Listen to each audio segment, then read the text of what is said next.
The stakeholders meeting, organized by the Ministry of Works to compensate property owners affected by the controversial Lagos-Calabar Coastal Road project, took a drastic turn on Wednesday after the Minister of Works, Dave Umahi, accused property owners of playing politics. The minister also accused the presidential candidate of Labour Party, Mr. Peter Obi, who has been quite vocal about the projects of inciting the people of the Southeast, who, according to him, are not well informed about the projects. In response, Peter Obi, in a series of tweets, clarified the video in circulation, stating that during his tenure as governor of Anambra State, he made it abundantly clear that all structures obstructing existing roads and lacking approval would be removed, and that his actions were aimed at prioritizing the repair and maintenance of existing infrastructure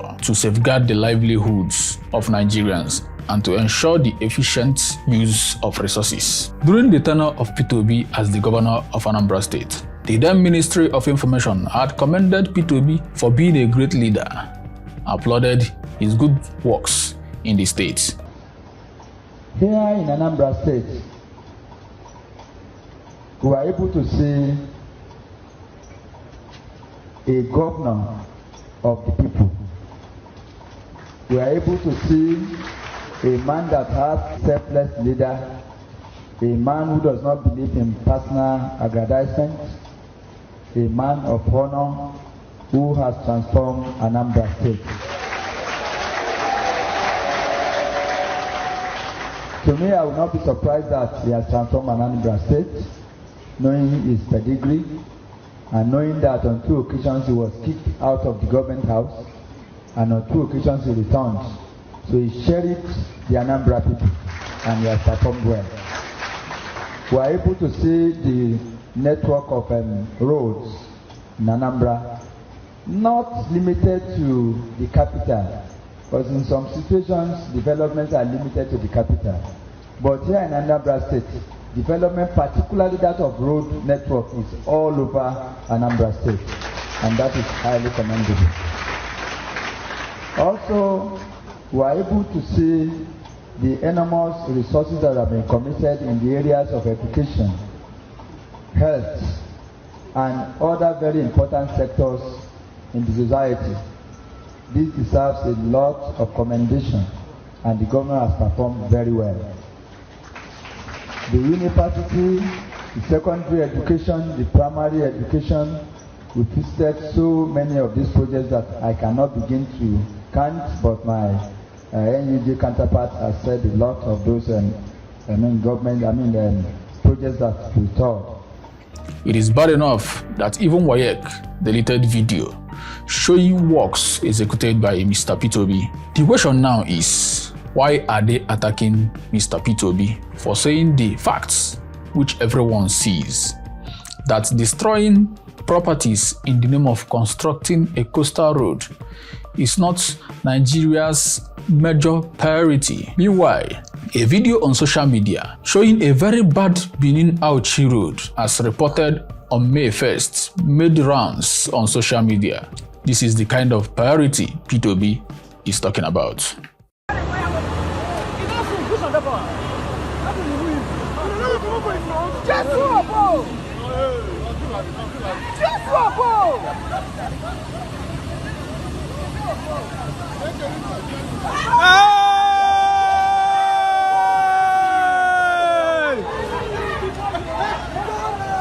Jesus, and then they tell them that driver dey inside though.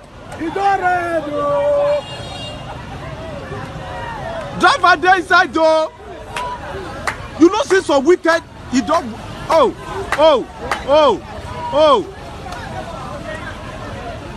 And they tell say Mark no go pass this thing.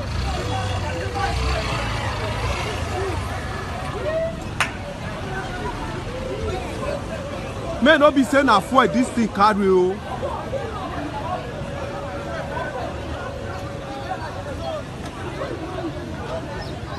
Well, still at the same event, during question and answer session with journalists, the minister, Dave Umahi, was asked about the approval process of the project by an Arise correspondent, Laila Johnson, which apparently unsettled the minister, as he claimed that he could not understand her question because of her accent. Morning, sir. Leila from Arise News. You mentioned the ESIA is currently being carried out by... Sister, I was raised in the village. Me, I'm not here for me. Well, sorry. So try to speak. I can't help the way I speak. You mentioned that the ESIA was being carried out at the moment. The EIA Act of 1992... I need interpreter.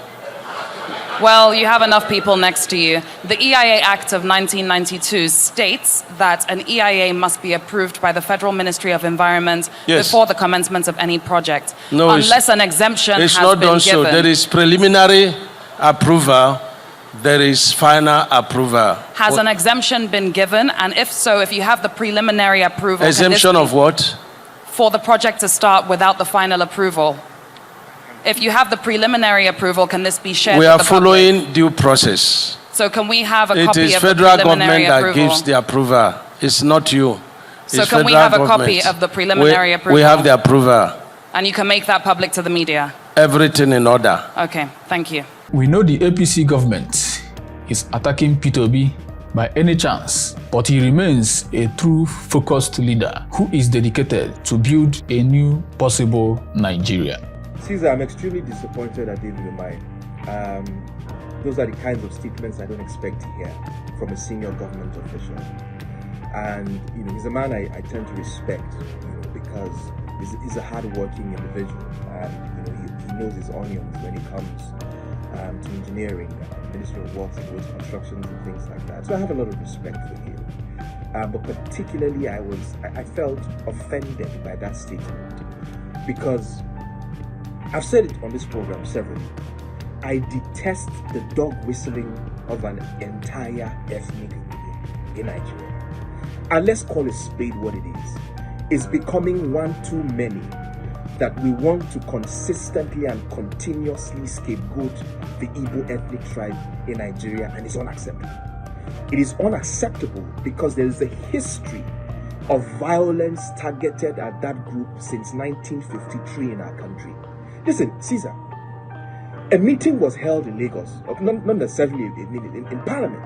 Anthony Enahoro moved a motion for the independence of Nigeria. The North opposed that motion, and at the train station, when they were going back to their constituency, they met a crowd that was essentially mocking them. They got back to the North. Chief Akintola led a tour across the North, to campaign essentially for the independence, to rally the North in support of Nigerian independence. Guess what happened after that? Riots broke out in northern parts of Nigeria, particularly in Kanu, where over 240 Igbos were massacred. Were they the ones that demanded for Nigeria to have an independence at that time? In 1966, particularly in May, months before the Civil War happened, thousands of them were massacred across northern cities, and they had to flee to the east for safety because thousands of them were indiscriminately killed for what they knew nothing about, right? So let's not even talk about the Civil War and the hundreds of thousands that were massacred, and the fact that after 1970, this entire ethnic group had to start from the scratch again to begin to build their lives. And Caesar, look at what they have done since 1970. A group that left or started from nothing, went to Bauchi, went to Kanu, went to Meduguri, went to Akure, went to Ogun State. And look what they have built in 40 years of hard work, grit, and no support from the federal government. Look what they have done from themselves. But what we consistently and continuously do is to signal hatred and violence against the group. And this thing has to stop. We can't continue a country. Listen, if you don't want a group of people to be a part, let them go then. I don't understand this. Every turn, there has to be an excuse to single out an ethnic group. I give you a typical example. Just like the past elections, I heard people telling, how can the Obi, for instance, have scored 98% in certain states to the north? How can he have scored 90%? Muhammadu Buhari under a PDP-led federal government, scored over 90% votes in 4 northern states. Go and check the results in Katsina. Go and check the results in Bauchi. Go and check the results in Jigawa. He scored over 90% in those states under the leadership of the PDP as the federal government. So it was okay for Buhari to score over 90% in his own core constituency, but something utterly went wrong when Obi did it in the southeast. This ethnic group have always been part of a nationalist political party and never really have ever built a regional movement. All the times they have supported a political party have been national political parties right from the NCNC. Yeah, true. They have a stakeholder in the PDP. They don't have a regional party in the sense that we had ACN in the southwest, in the sense that they had AMPP in the north. They did not have the behemoth of a regional political party. So where is all this hate coming from?